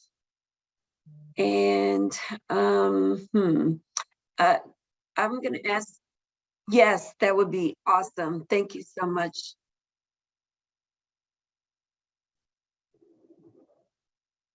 Okay, so it sounds like she is saying that there might be some concerns with her water in her home. I think that we have addressed that. I don't know if one of our presenters or Medi or somebody wants to come on and maybe. We should get her contact information and get her in touch with the local health department and the local community water district. Thank you. And Medi, did you want to add to that? No, absolutely. There's nothing else to add. Okay. I think yeah. Okay. And I would like to ask if we can get the contact information for that community member so that we can provide the information to her to get that information for her faucet. Okay, so if our DTSC staff can maybe try and get the contact information from her, that would be great. The next question that I see is from staff. It says, hello, Dion, it's Stephanie Dillard, and I wanted to know what's gonna be done about the constant hazing of community workers. This contract was to help a community and their people. Over the last couple of years, it's been more rush, and a lot of protocol were broken. A lot of the new workers need to be trained better. I worked with every crew, and I can tell you, a lot of people don't know what they're doing. From what I know, I didn't have the same training as the first group. And so I thank you so much for that, Steph. Appreciate it. So you have a concern about our workers. I'd love to see, for Medi or one of our other presenters to see if they want to address the concern regarding the workers at all.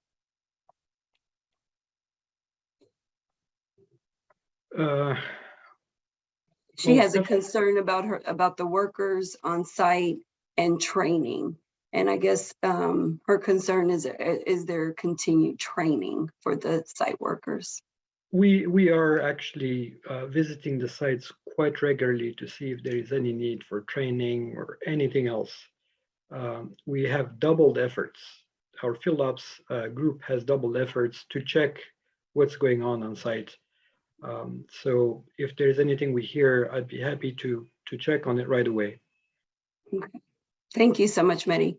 Yeah, and I just want to add, I believe Ms. Dillard also said hazing of workers. I would encourage any employee, any laborer, any person working on the project, if they're experiencing any type of hazing, retaliation, discrimination, anything, to immediately contact their labor representatives. There are also independent actions they can take. For example, if people aren't following protocols, you can contact the Attorney General's office as a whistleblower. There's a variety of ways that I've just described that I encourage you to take to pursue what you believe are in good faith, problems that you've encountered while on the project. So hazing should not be tolerated. Discrimination should not be tolerated. Please use the existing avenues to address those issues. That's great. Thank you so much, Grant. Appreciate you. Armando Garcia, his question is, I've joined late. Has the NL litigation matter been resolved? Armando, I'm going to ask you to go to our chat feature. That chat is at the bottom of your screen. We've posted information on litigation that's happening, and we are not able to respond at this meeting, but we do provide information in the chat so you can research it and gather more information. Thank you so much for that question, Armando. Jose Santana wants to know, are there parties interested to purchase or lease the Excite site? So I'd like to see if one of Mehdi or Grant or one of our other presenters might be able to share any light, if that is something that is in the works. We can defer this question to US EPA if Amanda is available. Otherwise, yep, she is. Yep, I'm here. At this point in time, the property is not, it no longer has a for sale sign on it. It has been taken down from the commercial broker. I was saying seller, the commercial broker. So there is no plans and it is not being actively marketed for sale. As we've been discussing, DTSC is going to be engaging in the cleanup. And so that is the process that's going to continue happening for the near future. Thank you so much for that, Amanda. Appreciate it. And we have another question from Andres. He has a great question, Mehdi. Get ready. Andres Gonzalez. He's a resident of Maywood for 27 years. His question is, what is DTSC doing to reach out to the community in the preliminary zones about any leftover funding to clean up homes that haven't responded back to the letters sent to the homes that are contaminated? Also, do you have any statistics about how many property owners have reached back compared to those that have been sent out letters? What is the rate of responses? If those rates are low, how are you working to communicate? Thank you so much, Andres, for those questions. This is a great question, and this is where we're actually focused right now. Once we release the new list of properties that is 200 part per million and above, we have actively reached out via mail, but we also knocked at door, and I think I already shared that in my presentation. Out of about 2,000 properties that we reached out to, we have about 1,300 access agreement at this point. So this is a great progress. We have a good response, but we haven't given up because the question is in regards of the success. This is the first success, but as we move forward, it gets harder because those who are not responding to the first and second and third notification will require a little bit more efforts. In the past, we have reached out to some properties more than 7 times and up to 10 times sometimes. Dion knows about it because she manages a group that's exclusively looking at getting us these access agreements. But all efforts are being made right now to get more access agreements, although I have to admit that the last 6 months, we have been more successful in getting access agreements. Thank you so much for that, Mehdi. Appreciate it. Teresa, are you there? Yes, I'm here, Dion. Oh, thank you so much, Teresa. Do you mind checking in with our Spanish bridge and see if we have any questions? Yes, we'll do. Give me a few seconds. Sure. No questions on the Spanish line at this time, Dion. Okay. Thank you so much, Teresa. Appreciate it. And I'm going to go back to our phone line. And I see Patricia Martinez has a question. Patricia, I am unmuting your line and you are free to go ahead and ask your question. Okay, we will come back to you, Patricia. I'm going to go. Oh, yes, there you are. Hi, Patricia. Go ahead. Hey, hi. Yes. Actually, I just kind of want to back it up just a moment. As far as the hazing and as far as the proper training, I happen to be one that also came from the workforce environmental restoration and community program, the work program. And what I want to get at is that I started from the very beginning when we started doing the actual sampling from day one, all the way to working through 2 different companies to do the actual remediation. And I am currently working for American Integrated. And actually, I love what I do. If I'm one to help out the community, help out the next member, whether it could be my family member, your member, whomever. But what I want to get at is that we take pride in the quality and being compliant and just getting everything done in order to the health and safety of whomever lives on the residential. With the company, I mean, I haven't spoken with anybody or anything. When we get back at hazing, we all have the authority to, we call it stop work authority. If there's anything that's not complying, or again, if there is hazing, we have the authority to stop work until we fix the issue. Again, with the training, prior to us coming onto the program and doing the restoration, we were all trained.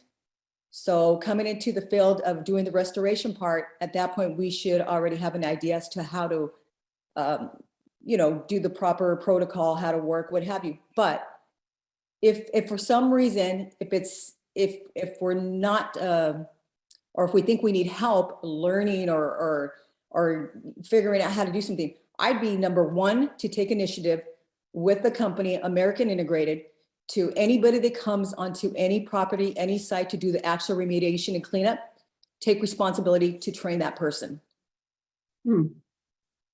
That's what I'd be willing to do. Thank you so much for making those comments.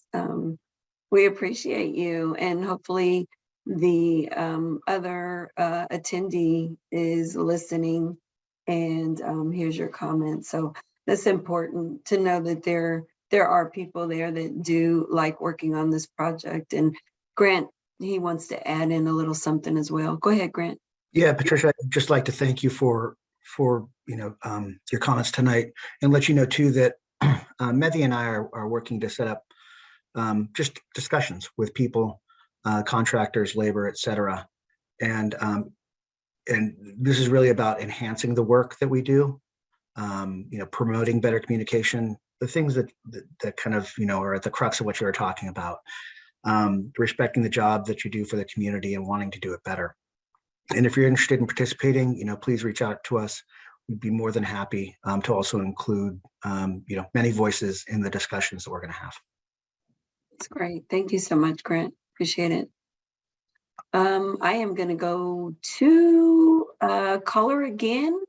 Last 3 digits is 831. 831. Go ahead and unmute your line.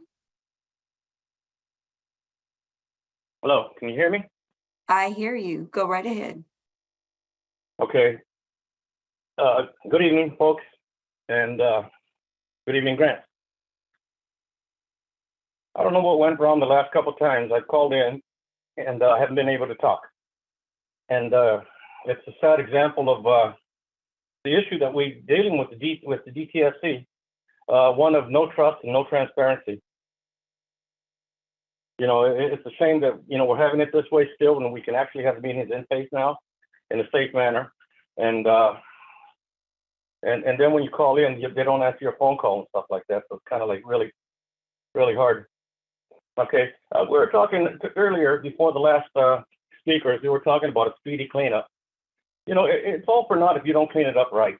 If you put, it's like when you put a plate full of vegetables in front of the kid and say you got to eat some of them before you get up, and he sticks his finger in the middle of the plate and swishes it around a bit and says, okay, I ate some. When the fact of the matter is he didn't eat any, and they're all there still. Well, that's what's happening with the lead in here. I can't believe I'm even hearing the word closure when there's so many homes. There's like 3/4 of the homes that have not even been touched yet that are going to stay contaminated forever. There's going to be forever sicknesses there. We have to do it right this time, because this is going to be the last time we have to do it. So we can't let you guys go on and keep on saying we did 3,000 homes when you can answer me right now. How many homes have you cleaned completely? I mean, completely, not by your surveys, but I mean all the before the pollution was there to whether it's still there now, like including the attic. You haven't cleaned one. I don't know how you can say you've cleaned 3,000. It's really it's not fair for you guys to lie to us. And yes, lead in our bodies, both prenatal. Yes, you can get infected with lead in the womb through long-term exposure is very, very dangerous. It causes a whole lot of things. I hope the lady who was asking earlier is listening to this, because it does cause all kinds of stuff: autism, learning disabilities, personality disabilities, various forms of mental retardation. It exacerbates chronic diseases that we have already, such as diabetes and stuff like that, by 10 times. Long-term, you know, I'm a victim of cancer. And yes, it does happen for long-term exposure, because according to the DTSC, my house is so clean that it doesn't need to be touched. But yet you have somebody here with cancer from, you know, obviously the lead contamination. Okay, and that's what I want to ask, Grant. What's going to happen to these untouched properties? Are there going to be any untouched properties that are going to stay toxic waste sites? Yeah. First of Thank you very all, much. yeah, Joe, it's good to hear from you. I hope you've been well during the pandemic. I can't wait to get back actually to more quote unquote normal life. Talk to you again in person. First of all, if any DTSC person has ever said that we can assess your health and use that as the basis for whether we clean up, they're wrong. If anybody says that this cleanup can assess your health and use that as the basis for cleanup, that's wrong. What we do, and we've produced a report that's publicly available, it's been scientifically reviewed. We are systematically going down and cleaning up lead contamination in soil and also in attics when people reside there. So that is part of the cleanup plan. Based on the highest levels of lead, we're systematically working our way down properties with the highest level of lead. Why? For exactly the reason that you pointed out.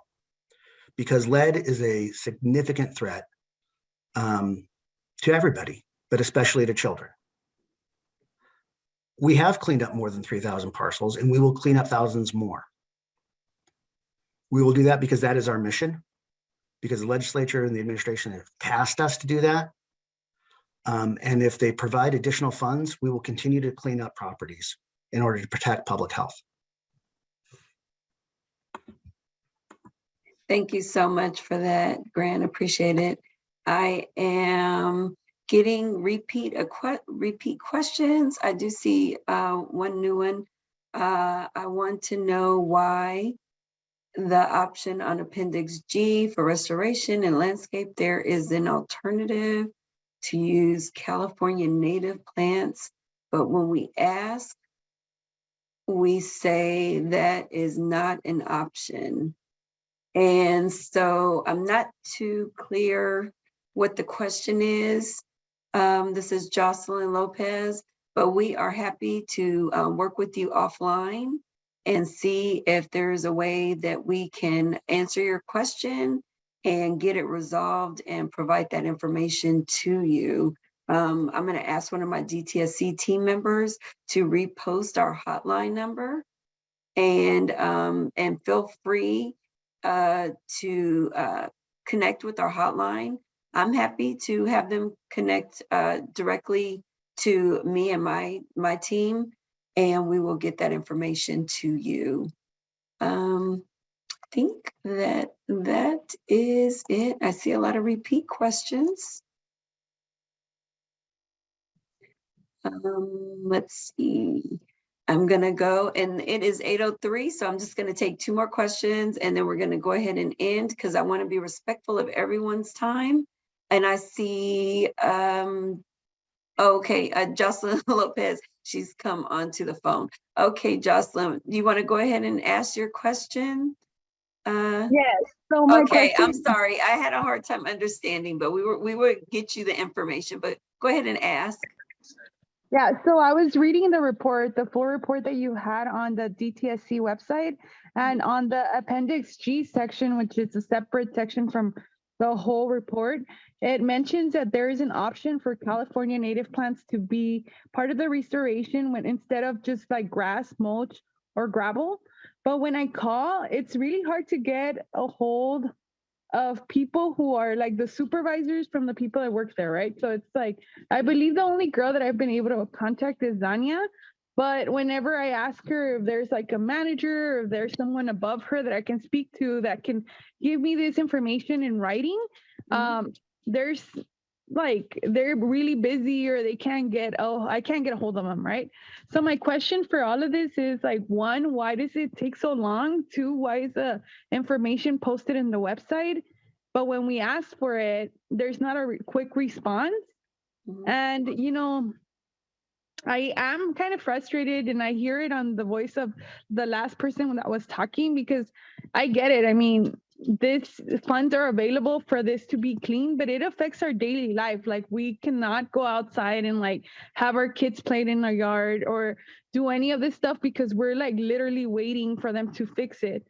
And we bought the home, right? We bought the home in 2017, but we didn't know that the Exide company had poisoned, you know, our yards, our gardens. So I think it's really important that this gets taken into consideration. And, you know, we're not just a number, we're like real people that this affects. So we need real people to be taking our questions and to be communicating with us what's going on and be transparent of what's going on as well. Right. So sorry to, you know, express my frustration to you. Maybe this is not directly to you, but to whoever is responsible for this whole program. I think that you guys need to be a little bit more considerate and transparent to the public, and, you know, help us out, because this is not right. Right. Well, we definitely do not want to take you or the community. We're a partner with the community. And so I would like it, Jocelyn, if you can, to connect with our DTSC staff right now. Hopefully they can reach out to you and get your contact information. We want to get to the bottom of what the situation is with you and see if there's a way that we can get it resolved. A lot of times it is a situation that can be resolved. We just need to be able to have somebody that can step in and handle it. And so I don't want that to be a situation with you. And Mehdi looks like he wanted to respond as well. No, I just wanted to add very quickly, I apologize if you feel that we haven't responded to your request, and we'll do whatever it takes. I echo what Dion is saying. If you leave your number or your contact information, we'll make sure that your concerns are going to be addressed. And I know that on Appendix G, you have a California-friendly landscaping that's offered, so we can discuss that, and I'll make sure I'll put you in touch with the supervisor who is in the field operations. Thank you so much for that, Mehdi. Appreciate it. And we appreciate you, Jocelyn. So please make sure you leave your contact information with us so we can follow up with you. Appreciate you. Michael Estevez, I'm going to go ahead and unmute your line and ask you to ask your question.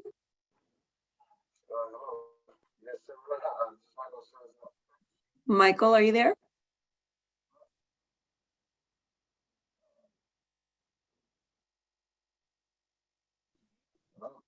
Michael, we can barely hear you. I don't know if you can hear us. Can you hear us, Michael? Okay, I'm going to come back to you. I see a hand. Are you there? Hello? Yes, we're here. Can you hear us?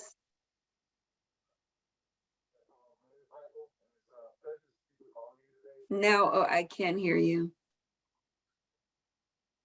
I'm so sorry about that, Michael.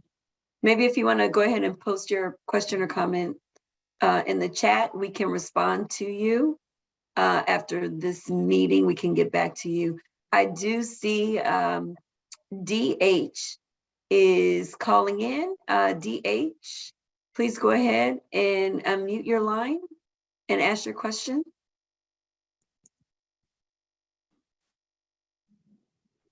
DH, are you there? Hello?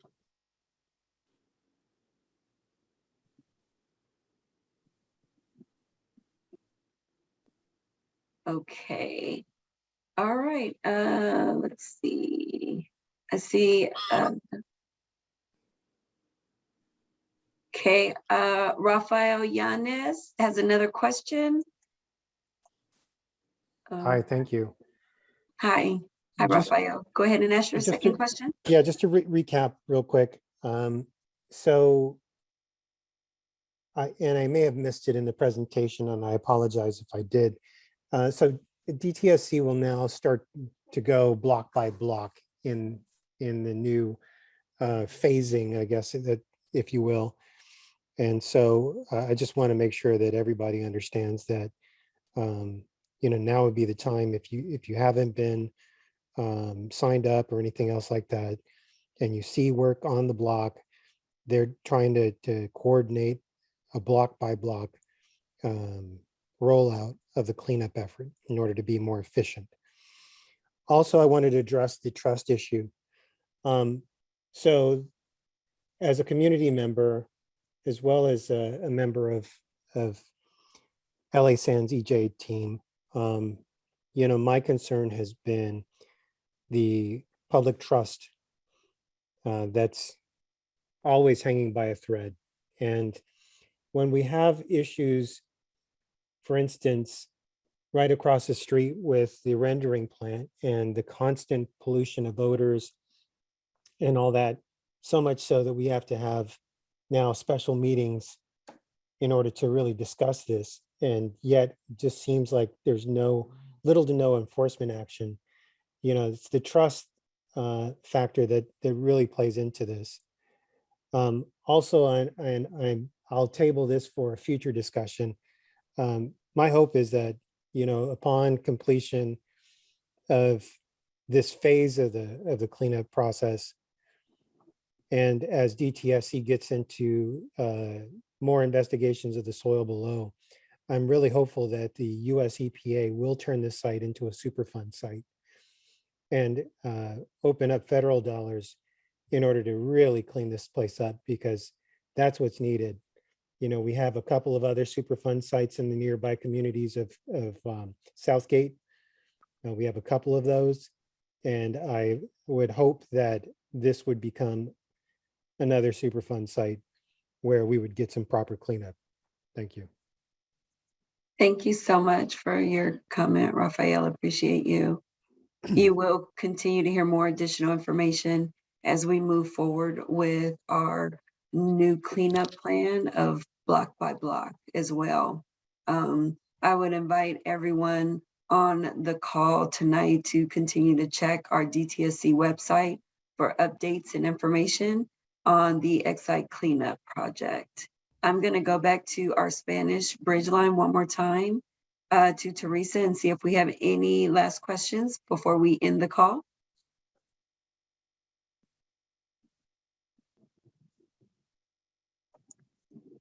Okay, all right. I think that does it. And I want to remind everyone that we do have our DTSC hotline number. Please go to the chat feature right now and remember that any question that we weren't able to get to tonight, we can always respond back to you. We have a live team member that answers that call line, and they will put you in contact with the right person, and we will get your questions answered. Okay? So this concludes our Exite public meeting. I think it was a good one. I think that there was a lot of participation, a lot of great questions from the community. I want to thank all of you for participating here tonight. I especially want to thank our presenters for their critical presentations And also our Spanish translator, Madeline. She always does an amazing job with our Spanish bridge line.